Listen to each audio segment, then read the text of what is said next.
on. It's on. What's up, good people? What's up? It's your man LA Cheatham. Thanks for joining us on Watch the Game Sports.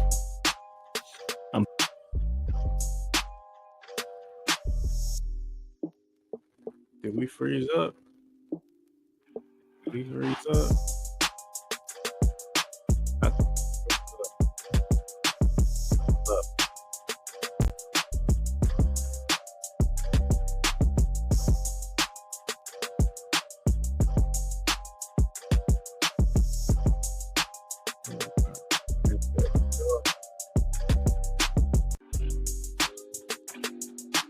Okay, we back. Watch the Game Sports. Thanks for joining. Sorry about the technical difficulties, but we back. Week 14 recap. Bears go to Lambeau and lose 28-21. Good, better, best. It's taking a rest. And it'll be back at Soldier Field possibly next week. Interesting things about that game we'll get into later on. But throwing pains. Yeah. I believe this matchup between the Bears and Packers pretty much came down to the relationships and the longevity of each quarterback and coach. Getting into almost somewhat of what the title we had last week was Coaching Matters. That was big in this game. Caleb Williams had some big plays. Bears got better in the second half. But the first half looked like a lot of other Packer Bear games over history. What you got, Penn? What you got on this? I know it's a lot of takeaways from the game. And I like to listen to local radio just to see what the fan base is saying, especially after a loss.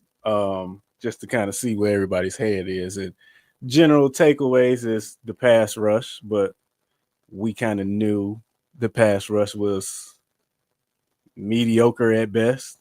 Not being able to generate no pass rush, and Jordan Love being able to survey the field and have as much time as he did played a key factor into the outcome of the game. A lot of people was, and I was saying this during the game too, DA had to come up out of that man-to-man, but it was like he was damned if he do, damned if he don't, because if he ain't tried blitz, he wouldn't get no pressure no other way, so he had to try to do something. And when you got Christian, what's his name, Watkins, Yeah. Running, the speed, the burner that he is, he got 2 touchdowns on us yesterday. Just kind of going through the mental notes I had about the game. Especially, I know everybody's talking about the ending. I was in the camp of I didn't like the play call because I thought they should have just ran the ball and got another new set of down, then took 4 cracks at the end zone.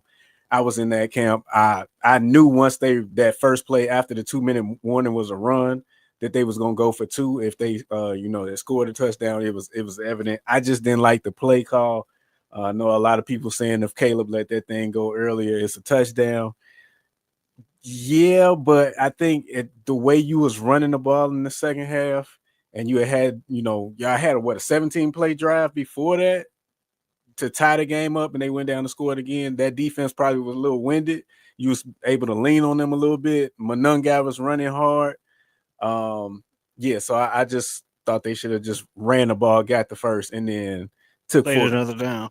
Yeah, took 4 cracks at the end zone. So that was my big takeaways from it. Like your boy, we still got the bandwagon seat. They're still on the Bears train. We still got it. Shout out Wheel the Thrill. Shout out Wheel the Thrill. We holding it down. Like I'm on the owl, he got the window, and then you in the middle. Just wait. Well, this is my thing. I watched that game. It wasn't the quarterback play was the main attraction, as it always is in most NFL football games. But both of these teams both of these coaches, Coach LaFleur and Jones, they like to run the football, and both both of them were a little effective running the football if you pick and choose spots, during the game. I think the Bears rushed the football 32 times for 138 yards. You had DeAndre Swift with 13 carries for 63 yards. Monangai ran hard 14 times for 57 yards. And then on the other side, you had Josh Jacobs running. He pretty much had the best day out of all the running backs, 20 carries for 86 yards and a touchdown. And when you compare the quarterbacks, that's why I say this was a game of being familiar with offense and being familiar with the coach and with the expectations of what each coach expects from each quarterback, the relationship between Jordan Love and Coach Matt LaFleur. I think that was the edge in this game because both quarterbacks had a turnover. But this is my thing when it comes to Caleb. I'll get into it. Let me see. Jordan Love, Caleb's turnover. they both had turnovers, but Yeah, the timing of each turnover was played the a thing I was going to get into. Okay, so here was Jordan Love was 17 of 25, 234 yards, three touchdowns and one interception. Caleb Williams, 19 of 35, 186 yards, two touchdowns and one interception. When you get into the interceptions, they're both quarterbacks threw. The timing of the interceptions. Whereas Jordan Love's interception probably settled him down. It came early in the game and it probably settled him down and it probably changed a little bit of the perspective of game planning that Coach LaFleur had as well, so that they can commit to the run game. But their first half, and you could probably get into the defensive scheme as we touched of the Bears. The first half, they just let two really big plays, just like bam, bam, and that's when I had the feeling that this is looking like your typical Green Bay Chicago matchup at Lambeau, where Green Bay was. I mean, they were playing good football, kind of since the Cowboy game, but everybody knew that they still had that stinker against Cleveland, so you knew they were capable of doing that, and that's kind of what I expected. But those two big touchdown passes, I believe one was to Melton, and the other one was to Christian. Watkins. Yeah, Those two touchdown passes kind of opened it up, and it kind of tested the toughness of the Bears and the mentality of the Bears going into the second half. Now, typically, as a Bear fan, you would be thinking, okay, here we go again. Here we go again. This is that typical Lambeau meltdown that you usually see.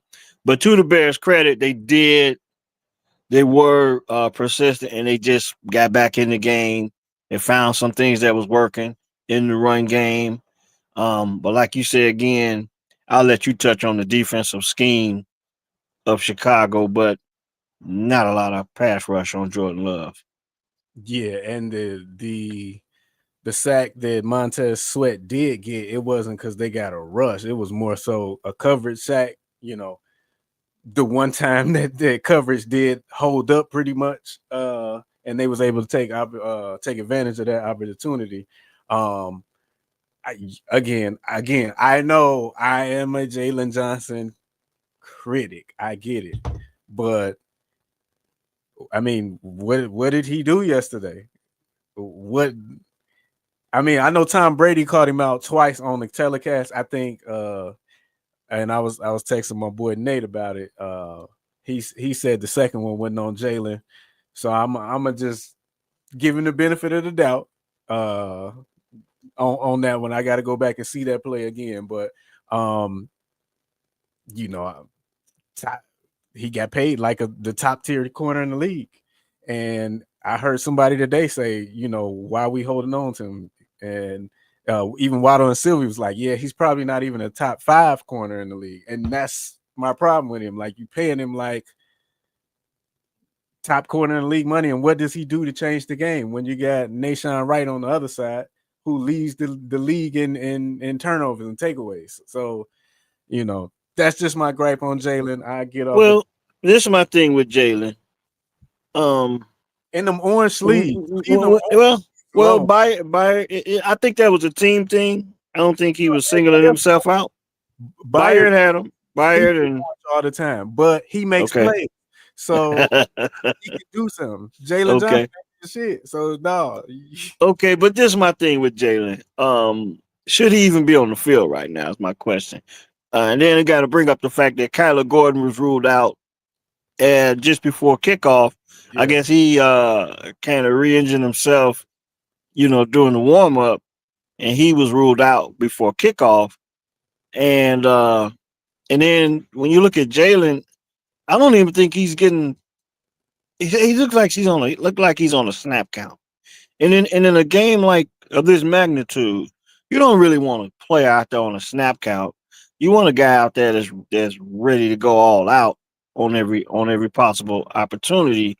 And not to say he's not, but if he's injured, I mean, come on, just don't put him out there. That's just my thing. Don't put him out there. And because he's only making himself look bad, and most and foremost, he's making the team look bad. He's hurting the defense. If he can't play at 100%, don't put him out there. I mean, and that's my take on Jalen being out there. And you wonder even with Kyler Gordon, is this a situation where he may need to go on injury reserve and just shut it down for the season? And that's an unfortunate thing too. But considering um all of that, um the next man up situation that they were put in, I'm not sure who replaced who, but I mean, give those guys an opportunity to go out there and just play the game and live with what they give you. Because when you got two of your better guys either not available or one not 100%, it really doesn't make a difference. You don't have any difference makers out there. So you be best just go with the next man up mentality, and then at that point, the pressure's on Dennis Allen to call a good defense. But at least he knows what he has available to him in the personnel department. So I don't think that Jalen Johnson is 100%, and quite possibly need to be shut down for the season if he's not going to, if he's not going to be at 100% and he's going to hurt the defense. What's the use in having him out there? That's my whole thing. the and I think we didn't have Tremaine Edmonds yesterday either, did we? No Tremaine Edmonds, but at least you knew that going in. Yeah. But It'd be different to have Tremaine out there just half stepping, sort of like the way we may be criticizing Jalen Johnson for whatever reason. Just if you're not healthy, don't go out there. DJ, what is it? Edwards, was it? Did T- he, yeah, TJ yeah, Edwards? yeah. He returned back. I think this is his second game back. I don't know how much of an impact he had in the game, but I mean that defense is still trying to get back and get healthy outside of not having a pass rush and not really having a consistent pass rush. Montez Sweat has been better the last 3 weeks. He's gotten home once or twice, but they have to do better. I saw they had Booker out there, but Booker just looked cold. He just looked like he was just out there freezing cold. Like, that's what he looked like to me. Like, when we gonna get off on the field and get back to the sidelines and get close, get back in front of them them blower heaters. Because he just looked cold out there yesterday. He didn't look. I mean, he had some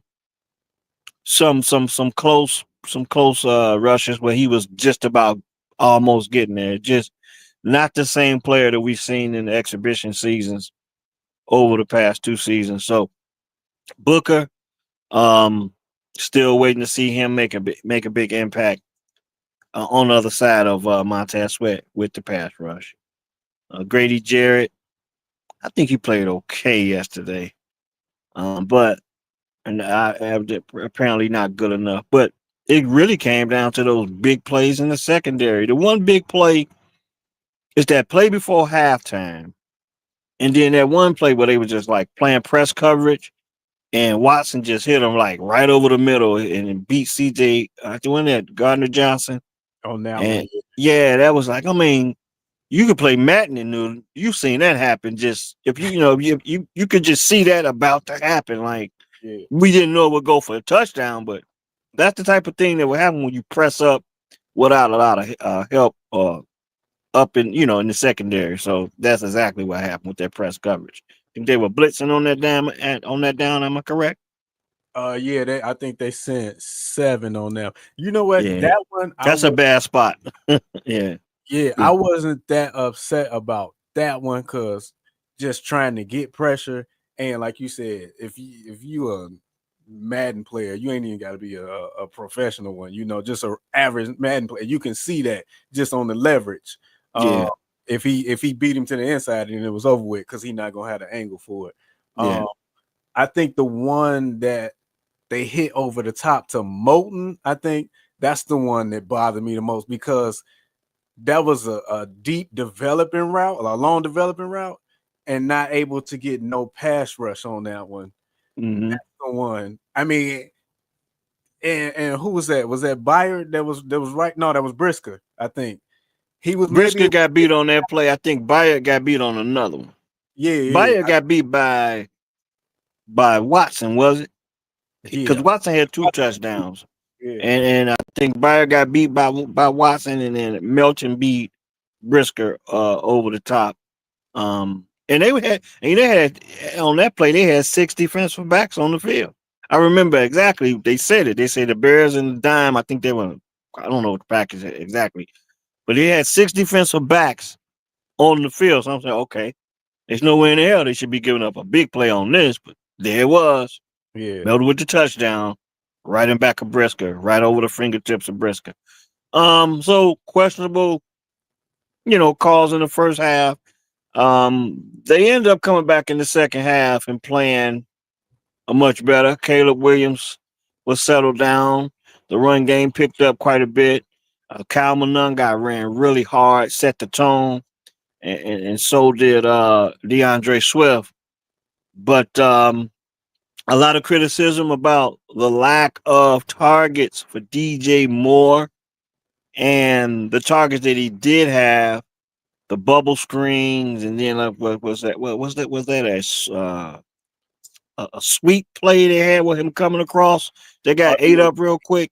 It blew up. Yeah, I mean, they keep drawing up plays, and you would think with Roma Dunze out that you want to get DJ out and up in space, not behind the line of scrimmage. But that's what they did. It seems like they're trying to develop more of a chemistry between yesterday, anyway. It seemed like they were trying to get more of a chemistry between Burton and Caleb. And now they're being criticized on not getting DJ more targets as he had 1 catch for 4 yards, 1 catch for -4 yards. yeah. And It was and that's a heavy criticism going in today. yeah. He didn't get targets like you said without Rome being out there.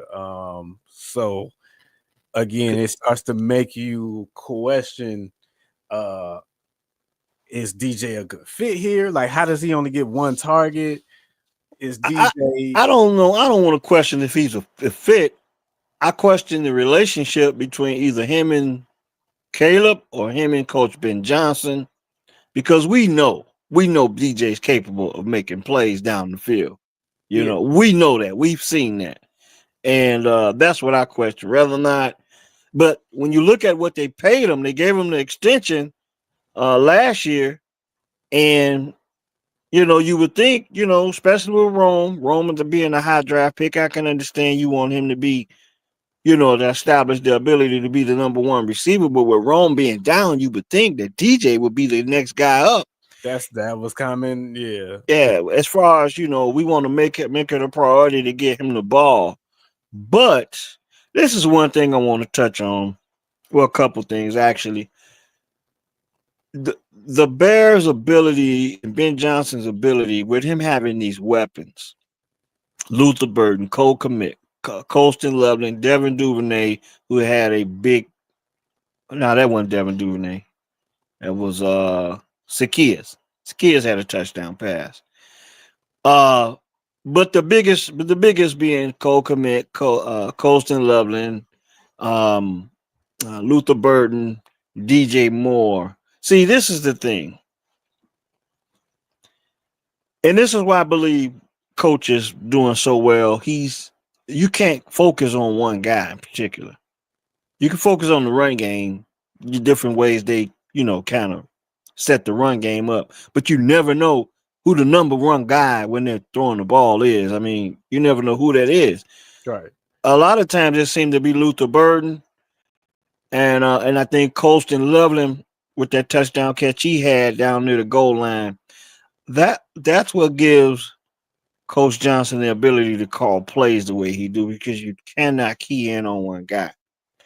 Um, the benefit of having Caleb under a rookie contract right now gives them that type of flexibility. Now, when I look around the league, and when you look at Caleb Williams playing quarterback, I'm gonna tell you, man, everybody's criticizing Caleb about his accuracy and his completion percentage, and he's coming. He's starting to look like a one trick pony to me. That's what I mean when I say this. He's either when he rolls out, he's getting really predictable running out to the right side. And when that happens, of course, when he makes the play, it's spectacular. But it's those throws that is when he cuts the field in half and the other half of the field is wide open. Like, if you he cuts the field in half. And my thing is, what's going to happen? The tendencies are there. Ben Johnson's throwing up layups. He's drawing up the layups, and he's not hitting the layups. He still had a tendency to bail the pocket a little early. Now, don't get me wrong. He had probably one of the best pass rushers chasing him around the field, and I get it. But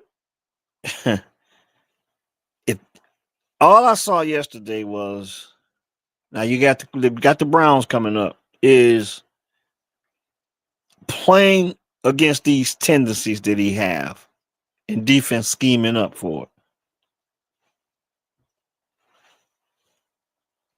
I just want the accuracy. Um, I can live with what you call the one trick pony. I mean, he does roll out to the right all the time and does, you know, I think hold the ball a little bit too long in those situations, trying to make the hero throw. I like him to take the check down just a little bit more. And like you said, hit them layups, but I mean that's part of his game. I know that's not gonna go away. Uh, even even with Ben having this image of how he wants his offense to look, I don't think Ben is that quote unquote bad of a coach to try and take that away, like for something like Stefanski did yesterday. I know we'll talk to the bat in a minute, but I don't see Ben doing something like that just for the sake of his system. Yeah, I don't see it either. I do see him living with it, but I think more times than not, he's especially early in the season. Probably not so much now because they've been able to stack up wins, and he knows how to settle Caleb down. He settles Caleb down. He settles Caleb Williams down with the run game. That's when he really want. That's when he takes the ball kind of out of his hands when he go to calling the run plays. That's how he settles him down. Years down the line, he's going to have to be better in that pocket. Um, he's just going to have to do it. I mean, the ability to make the spectacular plays are there, but my thing is Once they take away that one trick, then what? Because we've seen it. We've seen it with several quarterbacks, regardless of what it is you do well. Once the league catches up to it, one of two things happen. Either they stop it or they get injured. You either get stopped or you get injured. Lamar Jackson, okay? Russell Wilson. These are guys that had, you know, a habit for the spectacular. And once you took the spectacular away, like Lamar got better in the pocket, but now he's a little banged up and can't do the special anymore. That special sauce he had isn't there anymore. He's more reliant on being a pocket passer than probably he ever was. I mean, we saw that in playoff games. And my question now is with Caleb Williams is because the league will catch up. Even with like when you look at Patrick Mahomes, I mean, I believe it's more of a roster issue with the Chiefs because they had to pay Patrick, they paid Jones, and I guess they're paying Kelsey. So the money's getting thin in KC, and the talent. I don't want to question the talent because I don't question the ability to develop talent by Andy Reid and his staff. But there's some things going on in KC that we're just not used to seeing. And when I think about Caleb, I think about 2 years from now where he's going to be playing out the pocket, and then what's going to happen when teams catch up with these tendencies. Because you saw the tendencies before he came out of college: the roll out to the right, throw it across your body. Everybody impressed with the spectacular. It's going to come down to what you do with the layups and the fundamentals, in my opinion. I mean, you ain't with the book remains to be seen. Like I said, I think I'm cool in saying at least we know who our quarterback finna be for the next decade plus. I'm not so sure about that. I'm just not. I'm just not. I'm just not. I'm gonna be honest with you. I'm just not because you'll know he's the one that has to make the adjustment. We'll know in a year or two what the situation is. To just say that a guy's gonna be there at this, no, I just can't say it, and you can't say it for a lot of guys right now. I mean, this league is changing. The coaching carousel, on being on and off of guys, it's just how it changes. And this is why I keep telling you, man, he just reminds me so much of Kyler Murray. I remember when Kyler Murray was a matchup problem because of his ability to do certain things. Once the league took those things away, he started getting injured. And it's like, hey, man, I mean, I'm just not sold on it. I'm not sold on it right now. I'm just not. I'm just not. I'm just not. Because I mean, this is his first year in Ben Johnson's offense. I get it, and let's be. I mean, clear. The reason why this team is winning, it's a team effort. Caleb is making plays at times, but the stats don't lie. Um, and he's kind of getting away from some habits of some of the hero ball. He looks really good when he does decide to sit in that pocket and just let it rip.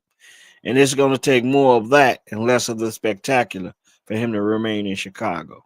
That's just how I feel. Because I'm looking at Patrick Mahomes, and I mean, you can play them both the same way, and you got to think that Patrick Mahomes is he's a much more experienced quarterback, and he's seen way more than Caleb in the NFL. Caleb's progression in that pocket is going to have to be a lot quicker than we think. They're going to have to be a lot quicker than we think. So that's just why I'm not really sold on it right now because I'm telling you, man, if you see one, if he gets injured, and you see another guy go out there and run that offense out the pocket, all these people that's talking about the Iceman, they're not gonna see the spectacular. But they're going to see the fundamental and they're going to continue to ask why he can't do it. So he better get to it. March 2026. You know it. You We know it. anxiously awaiting what you gonna do for Yeah. re-opting in. Yeah, well, we'll see. We'll see. Like I said, right now, I'm not sold on a few things. I like the coach. I like the coaching staff. I like the game plans that he puts forth each week. But and with that being said, I understand. I got a better understanding as a fan with the business of sports behind the scene. What I mean when I say that is when, like I said again, when I found out that the buddy system was at play, it really, really changed the way I look at just professional sports in general. So I don't know. I don't know. I don't know. So, we can wrap up that 21 uh victory by the Packers over the Bears. You know, the Bears got the Browns and then they turn right back around and they get to see the Packers again at Soldier Field, and that game has been flexed. That's a Saturday night game. I believe that's December 20th. You might want to check your schedules.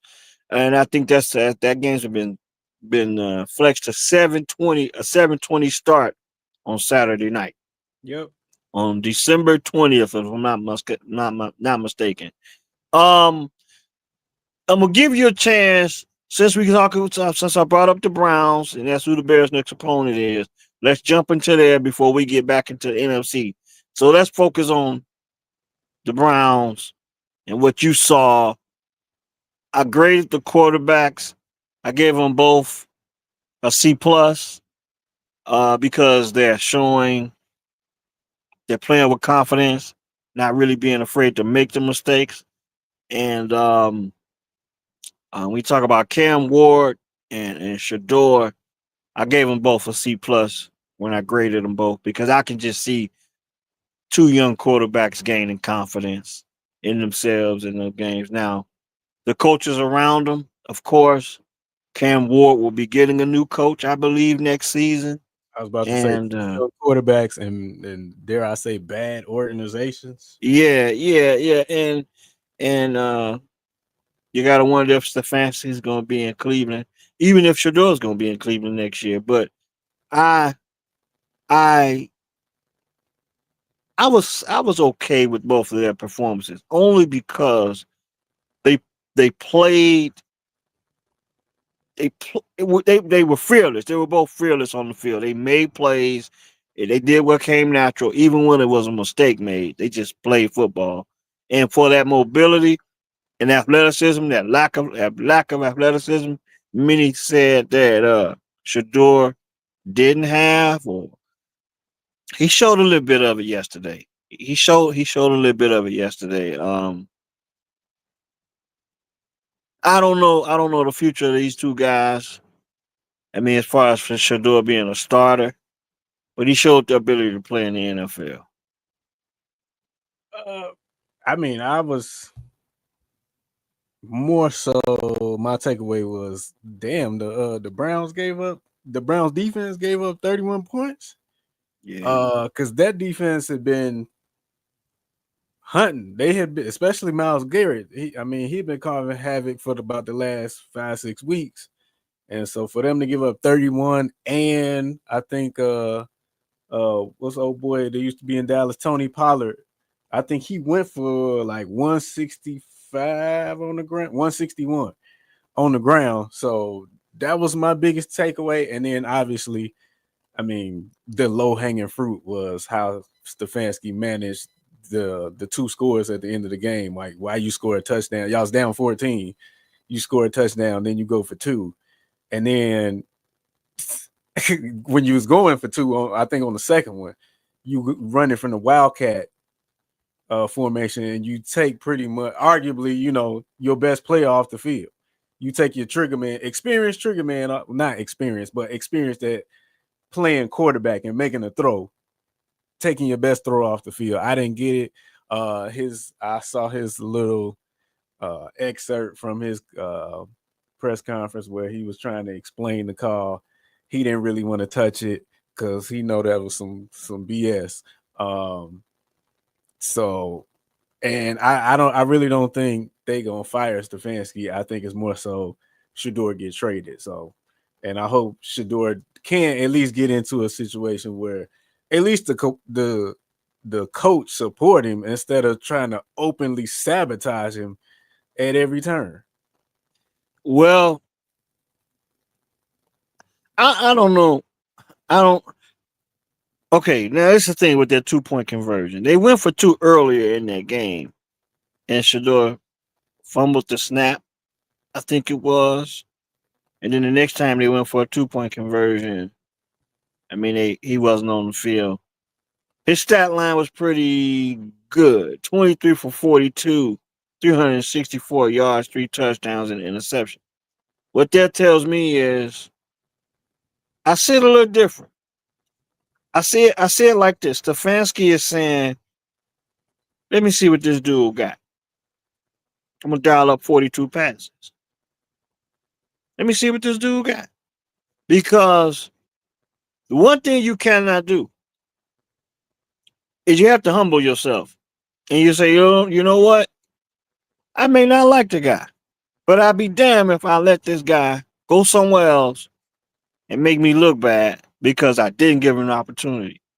23 for 42, 364 yards, three touchdowns, and one interception.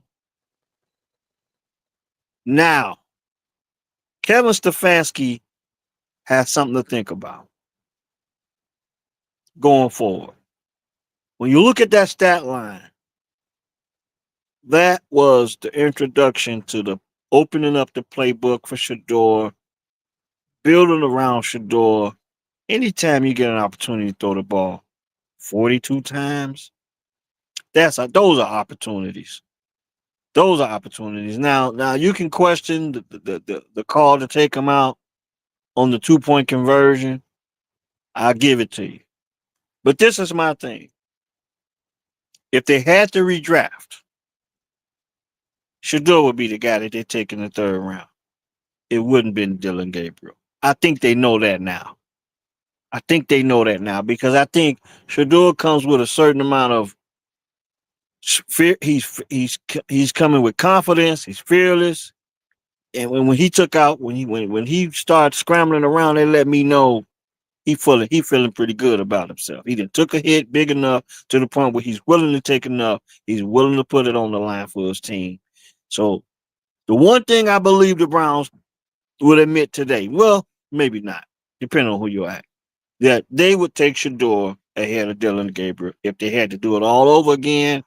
And they could have took Shador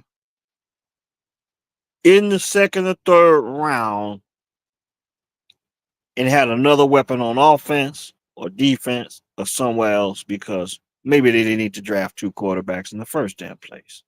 I think that's would be the conclusion they would come to right now. And don't get me wrong, I'm not so big of a Shador fan to the point where I just got this, this conspiracy thing going on because I know why it happened. I understand why it happened. I believe that had Dion just made the statement once or twice that he didn't want him to play with certain teams, once or twice, you cannot go on talk shows and make it a campaign. Once he made it a campaign, that's when I believe Shador started to drop. But after seeing Shador yesterday in the draft status, after seeing Shador yesterday, if Kevin Stefanski, if his opinion of Shador didn't change, you better believe there's coaches and scouts around the league that seen something yesterday in Shador Sanders. So if he does not pan out in Cleveland, he will get an opportunity elsewhere. And I'm gonna go out on a limb. I would take Shador over Caleb Williams right now. This is why I say this. Because Shador, not as talented, but he's willing to sit in the pocket. And it doesn't take the spectacular. It just takes the layup. And I think Shador's willing to take the layup. That's the only reason why. Shador's willing to take the layup. I'm not even gonna touch that one, ladies and gentlemen. Just go ahead. He ain't as talented, but damn, if it, how long is it gonna take you to take the layup? Shador's figured it out in 2 or 3 weeks. Am I correct? Yeah, but I'm Shador will take the layup. He's figured this out in 2 or 3 weeks. no, we can't do I that. didn't say he's more talented. I know, but we I said he's willing to do. He's not looking for the hero. I'm telling you, man. That's just how I feel. hey, like I said, March 26th, just go ahead. I ain't even gonna touch that. I'm gonna keep us on on Mm. track. Big guy Michael Thompson, what's going on, baby? Yeah. Because what Ben is asking his quarterback to do is get it to my playmakers. That's what Shador's doing. I mean, he hit Junkins. Was that Junkins he hit with that pass? That little bubble pop screen pass, and Junkins almost took it to the house. Yeah, and then he hit Judy on the deep one. And then once they started to creep up, and then Shador starts seeing the stuff open up in the middle, he's stepping up in the pocket and he's letting it rip. Not more talented, I know what you're saying, but no, maybe a little bit more coachable. Not as emotional either, from a standpoint of on-field emotion. He's most definitely going to express himself a little different at the press conference. But I'm just telling you. See, you looking at the Mahomes of it. I don't no, need Mahomes. I don't I, need Mahomes. I don't need I, Mahomes. I don't need Mahomes. See, I, that's what the problem is. Everybody expect with this. Look, and then you wonder with this accuracy. He's more accurate, Caleb. He's more accurate when he's throwing on the move, and then when he's in the pocket, he can't hit the layup. There's a reason for that. I just don't think he sees the feel well out of the pocket, and he has a great pocket presence, but he's not willing to stand in that thing and let it go. And that takes a certain level of toughness. And I mean, I can't blame him. I'm gonna be honest with you. I probably wouldn't stand in there either and do that. I probably do all that stuff too and get the hell out of it if I could. But I'm just saying, we need a guy that's gonna make the layups. That's just it. And that's just my conclusion. Now, those two guys will have an opportunity to go head to head next week. If you're looking at it from a baseball perspective, fine. Okay, because that's how they sell it to us. They want us to they want us to think we're looking at two pitchers going up against two liners. But see, even baseball has changed because back in the day, even the two pitchers would pitch to each other. Okay, but now since you got the designated hitters, that's gone. yeah, Shador will not face off with Caleb. They will just be trying to beat each other's defenses next week at Soldier Field. And I think that's high noon. I'm about wrapped up on that. Miles Garrett is coming to town, and we'll see. Cleveland has a decent defense. I don't know if they'll be any much tougher than Green Bay was at Lambeau. I have yet to see. Hell, they gave up 31 points to the Titans, so I'm not gonna say they about to come in here and do anything special with the Bears. I haven't picked the Bears to win a game outside of that game one, because I've kind of stayed away from picking games. But I'm going to pick the Bears to beat the Browns. That's the second game I picked all season. I just think that I don't know if Cleveland's trying to win football games right now, outside of Shador trying to prove that he you can play nailed it there. quarterback. Yeah, Huh? you nailed it there. I don't Yeah, know if Cleveland is yeah, trying to win football games. yeah. Shador's trying to win. Shador trying to be a QB, but I don't know if they're trying to win football games. I mean, yes, that's just how I see it. Um, two other games in the North we can touch on, because on Thursday night, week 14, Thursday night, it was Dallas and Dallas I think they went to Detroit and they played the Lions. Yep. And the Lions, both teams are in the same situation. Dallas went in. Of course, they had that one tie with with Green Bay, so they went in needing to win. And Detroit went in, you know, trying to stay in the hunt for that wild card. And 44-30 was the final score of that game. The Lions took care of business, and they advanced they advanced to 8-5. Dallas is sitting at 6-6-1. They might not be all the way out. I think was thinking they could. Dallas thinking they could still come back and win the NFC East, I believe. And I believe that's Dallas's only hope to make the playoffs. But both teams came in with desperately needing to win. Um, the Lions got it 44-30. Right now, as we speak, as I talked about the Cowboys trying to overtake the Eagles. I think at this point, the Eagles are down 10-6 as we speak on Monday Night Football. They're taking on the Chargers in LA. So they're down 10-6. I believe that game is either just coming out of halftime or yeah, I believe it is. I think it's just coming out of they just about to kick off the third quarter with that game. 10-6 Chargers over the Eagles. Um Unless you got some more to talk about with Dallas and the Lions. The reason why I'm touching on that game because it's an NFC North game, and the Lions being in the hunt to try and get that wild card or stay in the hunt for a wild card opportunity. That's the reason why I want to talk about that game in particular. I'm not really gonna get into the stats for, it, but unless you got something else to throw on that game, I'm gonna step into Minnesota and Washington. What you got?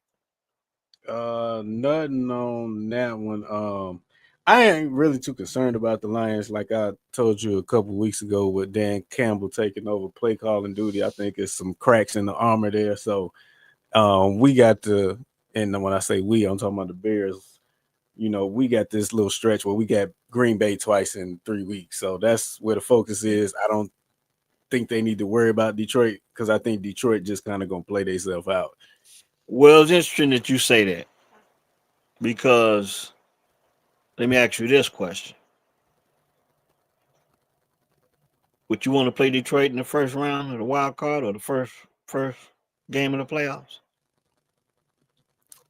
Yeah, Okay, yeah, remember you said that now yeah. I because Detroit, even with the game against Dallas, they played with a. Don't get me wrong, everyone questioning the play calling of Dan Campbell. But my thing with that it's still new and unpredictable. You don't know what you're gonna get. Yeah, You but I know, know I've seen Jerry Goff, and when he goes outside, yeah. That's the thing I question. I that's what don't question Dan Campbell. I question Jared Goff's ability to play outdoors, like you said. I'm glad you brought that up. I do question that. yeah, he didn't look good. I think that was Philly they played, and he was very ungood that night. Yeah, he went out there with a big ass glove with that big ass glove on, trying to play quarterback. Um. So Minnesota kind of had a get right game matchup of two other 2024 quarterbacks that were drafted, Jaden Daniels and JJ McCarthy. Both of these guys have been injury prone this season, but the Vikings get right 31-0 over the Commanders. The Vikings are pretty much out. They're just trying to figure out what they got in JJ McCarthy. And I don't know what the hell the Commanders are marching Jaden Daniels out there for.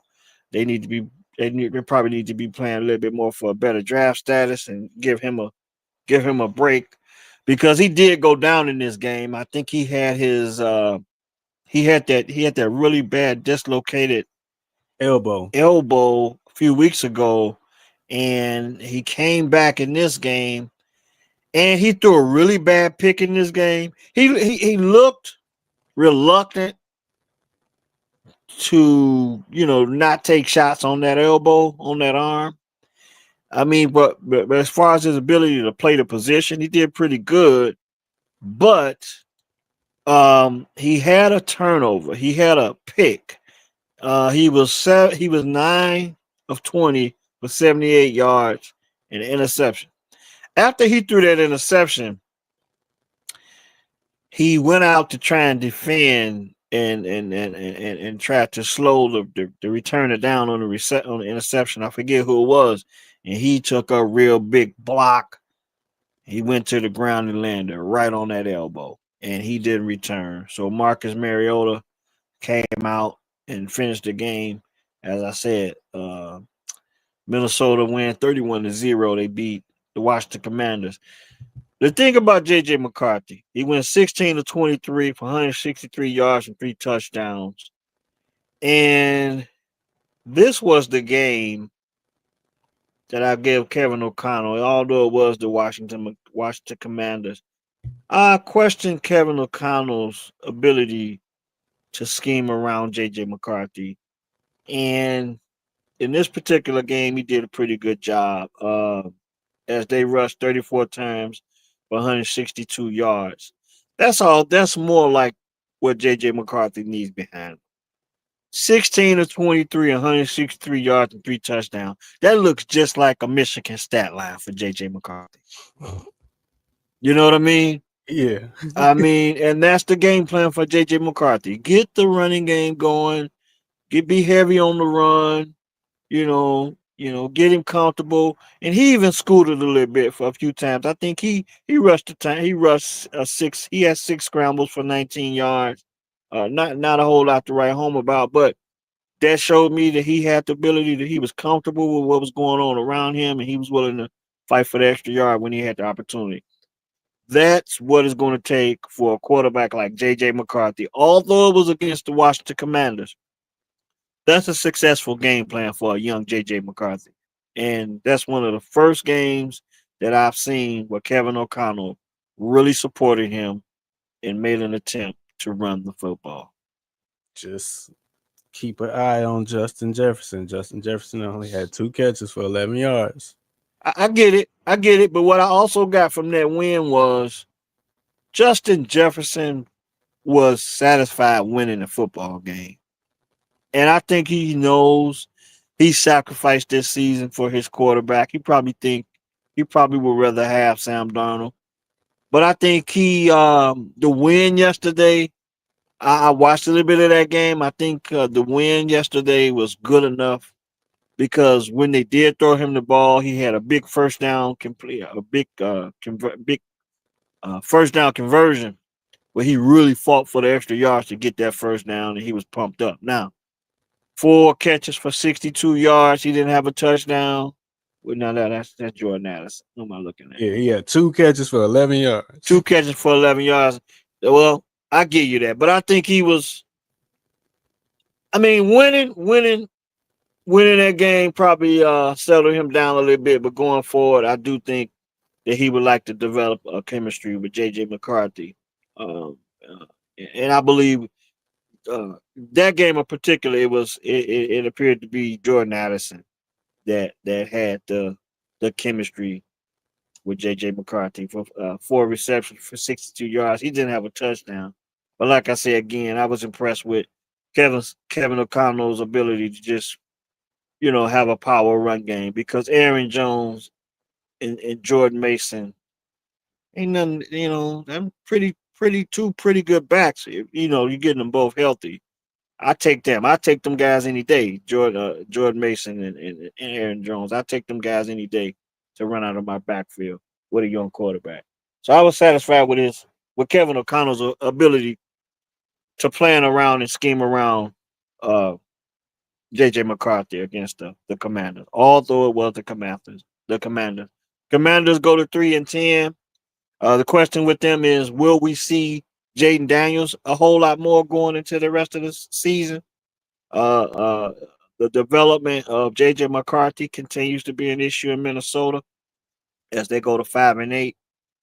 So that gets us out of the NFC North, of course, covering the Bears and Packers, Lions and Dallas, and then the Vikings and Commanders.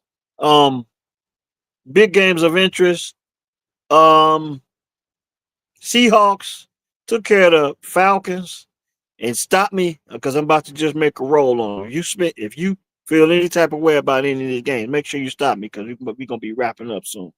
Uh, um, the Seahawks took care of the Falcons 37-9. Bengals and Bills. You kind of wonder what the deal is with Joe Burrow. Um, why is he playing right now? It's another thing I know. You probably just want to see the product on the field, but And he that was was a too. lot of points. That game, it was like a Yeah, blizzard, not a blizzard, but it was snowing all game. And to give up, I mean, both of them teams going over 30 in that type of weather, that was a hell of a lot of points. And it wasn't like it was just, they was working on short fields and nothing like that. yeah, They was putting drives together. So yeah, I was surprised to see that in that type of weather. yeah. And the Bengals dominated this game early, Yep. being up to halftime, and then the Bills end up coming out on top 39-34. Um, Like I said, winning is contagious, losing is contagious, and I think that was the case in this game. The winning team came out on top. The team with the winning record and more momentum and the ability to know how to win a football game. That was the team that came out on top in this game. Joe Burrow had a really good game. I mean, see, 25 or 36, 284 yards, 4 touchdowns. Yeah, that's pretty good for him, considering how much time he's missed. But yet still he got the loss 39-34 Bills over the Bengals. We talked about Titans beating the Browns. Uh Dolphins get a win over the Jets. Um the Jets had a chance to see what is it? It's a kid Brady Cook, Yeah. 14 to 30, 163 yards and 2 interceptions. So he was introduced to the NFL. Dolphins get the win 34-10 over the Jets. Um, Saints with a big upset over the Buccaneers. That game was kind of tight, back and forth. But the Saints get a win over the Buccaneers, 24-20. Um, the Colts are starting to go downward right now, hitting not playing particularly as well as they were playing the first 4 to 6 weeks of the season. They go down to the Jaguars 36-19. I believe Daniel Jones went down in that game. Yeah. Uh, ACL, I think. yeah, so you have to keep the look on. He may be out. Yeah, you can say he might be out for the season. That may change the fortunes altogether for the Indianapolis Colts. At one point in time, people were saying it was the best team in football, definitely the best team in the AFC based on their record. But things have really changed for that team after they went to Pittsburgh, and Pittsburgh kind of exposed them, and it's really changed since that game. Speaking of Pittsburgh, they beat the Ravens 27-22. This game in particular, I saw two teams consistently that make the playoffs, but I didn't see two teams. I didn't see either team being able to I say one of these teams will be good enough to win a playoff game this season. This game was a matchup of two teams that's really struggling right now. Aaron Rodgers, 23 of 34, 284 yards and a touchdown. Um, Lamar Jackson, let me see what he did in this game because he's the one I'm a little bit more skeptical about. We know Aaron Rodgers at in an advanced age. We don't expect much from him. But Lamar Jackson still in his prime, 19 of 35, 219 yards, 1 interception, 1 touchdown. Let's look at what he rushed for. What did he rush for?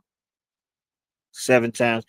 Yeah, seven. Okay, he rushed for a touchdown. He had 7 carries for 43 yards, but it wasn't enough. Wasn't enough to beat the Pittsburgh Steelers, and that game was in Baltimore. So, like I said again, these two teams, neither one of them really look like they're gonna win a playoff game, but they're battling for their division, and they have another game in Pittsburgh later on this season. So, um, Broncos over the Raiders, 24-17. Rams put it on the Cardinals, 45-17. Um, the nightcap of Sunday was the Texans and Chiefs. And hey, man, this is unfamiliar territory for the Chiefs. We knew they were going up against probably the best defense in the NFL, but hey, we haven't seen the Chiefs in this situation. And they guys didn't make plays last night. Yeah, Rice missed a crucial fourth down reception. Kelsey let one pretty much. He should have caught it. He pretty much gift wrapped it to the defender with the game on the line. Pat Mahomes, I know he's a little banged up, but he didn't have the game that we kind of expect for him in this type of spot. Um, it put me in the mindset because I want to see the Chiefs make the playoffs, but it reminds me of when Mike Jordan was on the Wizards. I wanted to see him make the playoffs, but I knew he wasn't going to win nothing once he got there. It's better if he's in it. So that's how I feel about the Chiefs, but it don't look like it's going to work out this year. Patrick Mahomes, number 14 of 33, 160 yards, no touchdowns, and 3 interceptions. 3 interceptions for Patrick Mahomes. Two of them was was the receiver's fault, Rashid and Kelsey. Like I said, 3 interceptions for Patrick Mahomes. Because if there was Caleb Williams, I'd be on his ass. So I'm telling you, it's 3 interceptions for Patrick Mahomes. Because if there was Caleb Williams, it'd be 3 interceptions for Caleb Williams. I don't give a damn how it happened. It happened. Caleb Williams would have had it. I would have been in his ass. Patrick Mahomes, 14 for 33, 160 yards, no touchdowns, 3 interceptions for Patrick Mahomes. Did you hear that? I'm going to say it again. 3 interceptions for the great Patrick Mahomes. CJ Stroud, 15 to 31, 203 yards, 1 touchdown. It's about the defense. That defense, the Texans defense is for real. The Texans advanced to 8-5, and the Kansas City Chiefs, I don't know how long their streak of being AFC West champs is, but it is officially over. The Denver Broncos and the Chargers. I think the Broncos gonna pretty much wrap that division up in the AFC West. And I think when we made our predictions earlier this year, we both of us did we both pick the Chiefs? Because you just don't pick against the Chiefs, until it's actually been done, that they've been beat. I did pick the Steelers in the AFC North though. Oh, okay. Well, I'm trying to think. I think I picked Baltimore in the AFC North. So you still alive in the AFC North. So yeah, I don't know too much about Baltimore. I picked Baltimore to win the damn Super Bowl. So there you go. So like I said, those were the stat lines. We could close up with some college football. We getting ready. We got the college football playoffs. The bracket is set up. And I know your Wolverines are not in it, but I don't know if it's some interesting storylines with this, because Notre Dame didn't get in, and then Notre Dame has leaded the pack of college football teams deciding not to take bowl bids. So, with that being said, before I get to breaking down the brackets for this college football playoffs, I think they're trying to force Notre Dame to join a conference now. Yeah, because had Notre Dame they're in the ACC in basketball. I think and they lost to Miami. Don't get me wrong; they're open game of the season, and Miami did get in the playoff, by the way. But had Notre Dame been an ACC tournament participant, you would probably think they would have won the ACC and they'd be in the conference in the college football playoffs. But they're not in the ACC in football. So, I mean, and head-to-head results need to matter. Yes. I think Miami had lost 3 games, right? 3. I'm not sure. Let me look. Miami and Bama had 3 losses, and they both got in.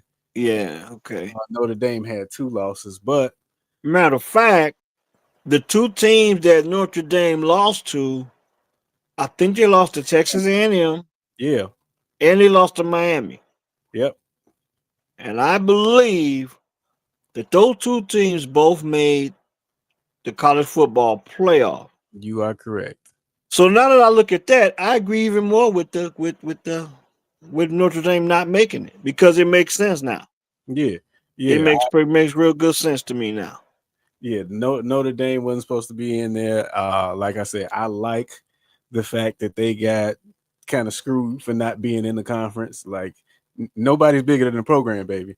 Nobody's bigger than the program. So uh, Definitely ain't bigger than football. yeah, so I'm okay with that, and I also like that they are leading the way to decline the bowl bid because these bowl games outside of the college football playoff essentially don't mean anything anymore.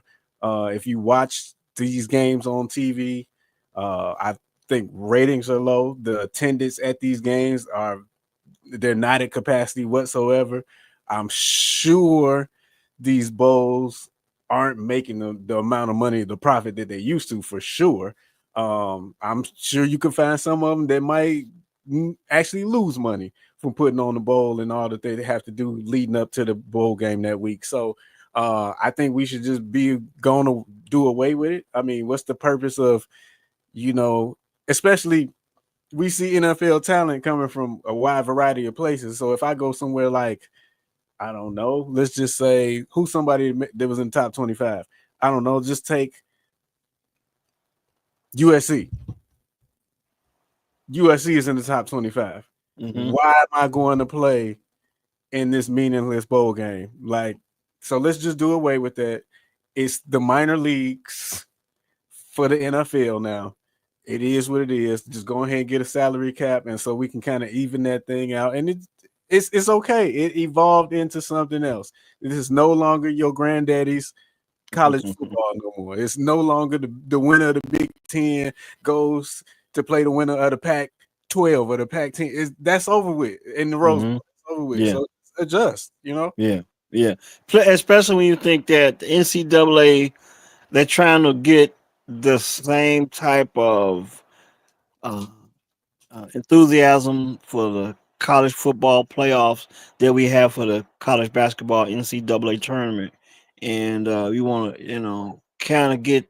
They probably want to get that type of appeal, even though I don't think it's going to be that hard to get people to watch college football, especially when you're trying to get to a national championship.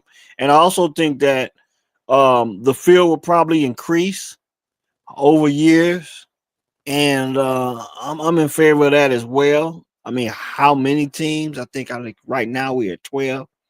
I think we may go to 16 in the next few years. But I would like to see Notre Dame in a conference at some point in time, and then they can take care of all of this can be taken care of on the football field in both. When you talk about the powerful Notre Dame tradition, independent, being able to not just get into these bowl games because of their following and their tradition, but actually because of what they did on the field. And when I look at Texas A&M and Miami squaring off, it makes perfect sense because both of those teams did beat Notre Dame. Listen, I think they got too many teams. I'd like to see it be 10 teams. I think it's giving 4 teams a bye because them top 4 seeds are not all created equal. Like you telling me Indiana, who was 13-0, should get the same advantage that the 4th seed get. That ain't right. It should be the top 2 teams get a bye. We got 10 teams in the playoff, and then we shake it out from there. But like you said, they're going to expand it. Uh, Yeah, but you can't. I mean, I would hate to see it be more teams than would make the NFL playoffs. you got a point there. I don't know, over the course of okay, so the NCAA tournament is about 3 weeks, if I'm not mistaken. 4. It's Four, the three, four round, weeks. quarterfinals, semifinals, national Okay. championship. So with that being said, you probably don't want to get past a 3 week tournament, a playoff system for college football as well. That's something to think about because over the course of time, with these teams playing games every 7 days, you probably don't want your audience to lose interest. So you got a good point there too. That's my first time really thinking about it that way. And let's take But out the conference championship games while we at it too. I mean that's something to think about. I hadn't really thought about that, but the number of games and how long it takes to actually play the playoff system out matters because you want to keep your audience engaged, and you definitely don't want to compete with the NFL's playoff system, and by expanding that playoff, you don't want to get to the point where you're, you know, competing with, They did wild that card last year, games and remember? stuff like that. I think So I think they did that last year. We had college football playoffs, and I think we had when the wild card, super wild card, was on the same day, or it was an NFL game or something that happened on that day. And yeah, I remember that. Yeah, I yeah, can't like remember who played who, yeah, but that's not. I mean, when you get close to the national championship, semis and national championship, you can't help that. Yeah, yeah, people. I think the people like us, we're gonna. I mean, you may not watch it, but I'm gonna watch it. Uh, but the number of games and the length of time in which it takes you to get from, your quarterfinals to your finals, it really matters when you talk about not clashing with the NFL playoffs as well. I'm gonna give you a rundown of those games real quick on December. Let's see, 19th, I think. yeah, December 19th.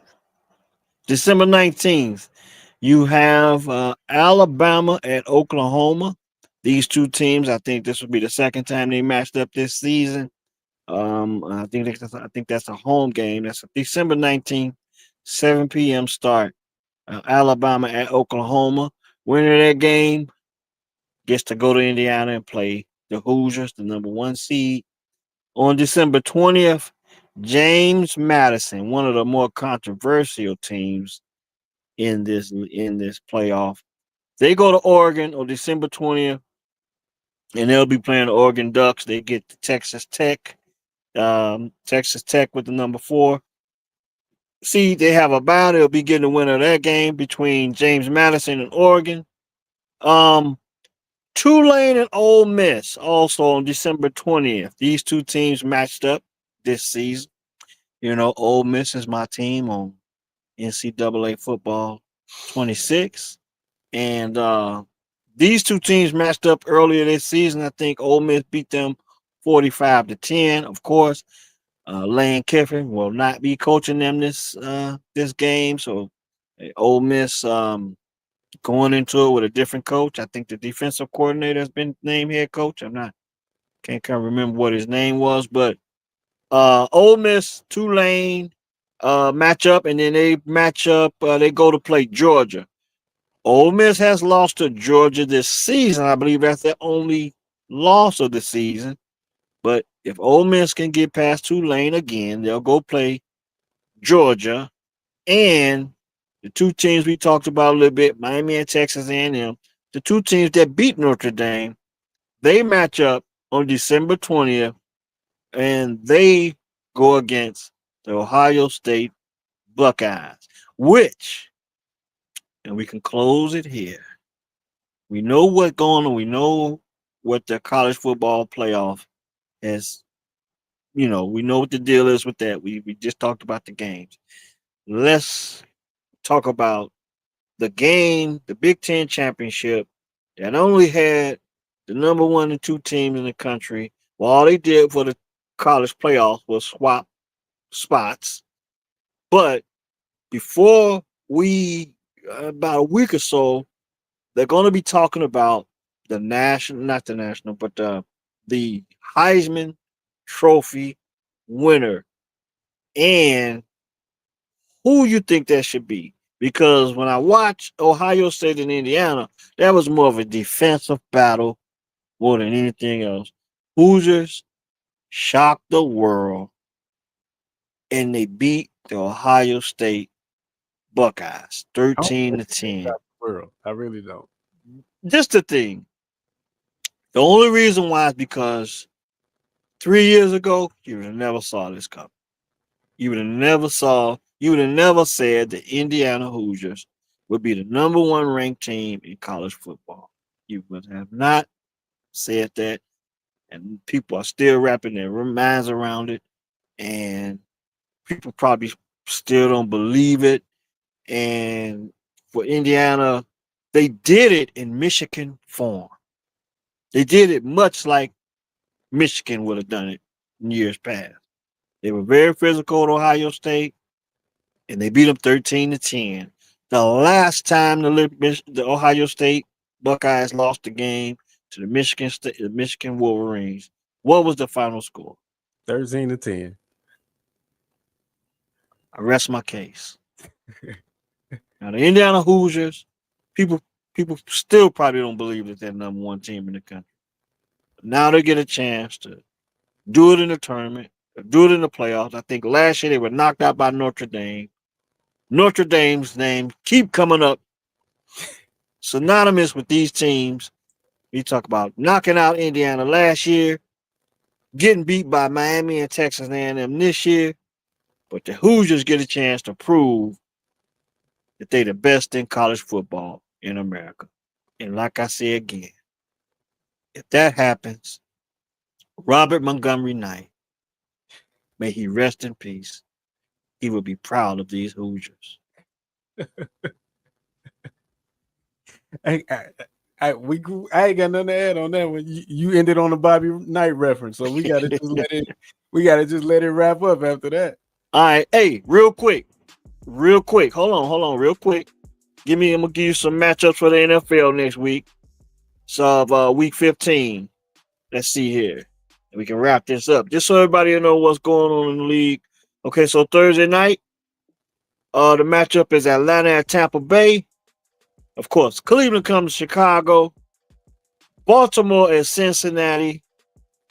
The Chargers go to KC, and it will probably be the question there is, will they just knock Kansas City completely out of the playoffs? Buffalo at New England. That's a pretty good matchup. Pretty good matchup. I think that's the AFC East. Pretty good matchup. Washington at the New York Jets. Las Vegas Raiders going on to take on the Eagles. Right now, the Eagles are down to the Chargers 13-9. About to wrap up the third quarter. The New York Jets go into Jacksonville to play the Jaguars. Will Brady Cook start that game? That's the question in that game. Arizona going into Houston. Houston trying to keep their playoff hopes alive. Green Bay, after they just beat the Bears, they have a tough task. And this is a good matchup if you're thinking about the Bears and Packers on that week after that, because the Packers got to go to Denver and match up with a physical, good defensive Denver Bronco team. So if you're a Bear fan, that's a good matchup. You want to keep an eye on how the Packers come out of that game. 3:25 start. I have my eyes on that. Green Bay and Denver. Detroit at the Rams. Detroit still playing for playoff. They need that one. That's another big game. That's another 3:25, 4:25 start. Two big games in that time slot, just right there alone in the NFC North. So if you're a Bears fan, you want to keep your eyes on them two games. So we got Detroit at the Rams, Carolina at New Orleans, Tennessee at San Francisco, Indianapolis go into Seattle, as they're struggling, but they got probably what a lot of teams would consider the best team, one of the best teams. Well, you can talk about the Rams being one of the best teams in the NFC right now. But Seattle Seahawks, Colts in Seattle, that's a 3:25 start. Sunday Night Football, Minnesota, J.J. McCarthy, they go to Dallas and take on the Dallas Cowboys. Dallas might be still trying to win their division, so that might be a big game for Dallas. And the Monday night game, not a whole lot to talk about. but Pittsburgh needs it. The Miami Dolphins going to Pittsburgh Monday night, and they got a 7:15 start on ESPN. So the Steelers need that game. Bears, Browns. How many? All these, Shador fans go across all the league. They go across the league. My question for the Bear fans. Shout out to my man, to Keon Frazier and Willie Frazier. They're going to be watching their game. I'm pretty sure they're going to have some going down at Rollo's in EC. How many fans at Rollo's going to have on their number 12 jerseys? How many Chicago Bear fans? You're a diehard Bear fan, but you support Shedeur Sanders. There's a lot of those. How many 12 jerseys going to be at Soldier Field? What's the ticket price at Soldier Field? Let's see. I think we can wrap up. You think? The lowest ticket price for $171, you can go and watch the Cleveland Browns and Shedeur Sanders take on the Chicago Bears. And thanks for watching. What you got, Penn? I said, and Caleb Williams. And Caleb Williams. And let's see if Caleb can get it down out the pocket. Now, we're going to wrap up. Thanks for watching. The Eagles just crossed the goal line. So, as we speak, I think they just... What's the score in that game? I ain't got the score up right now, but I just seen Saquon go over the goal line. Let's see what we got here. We can wrap this up. Let's see. 16-13 Cowboys. 14:51 left in the fourth quarter. Thanks for watching the game. Like, share, subscribe. Peace out.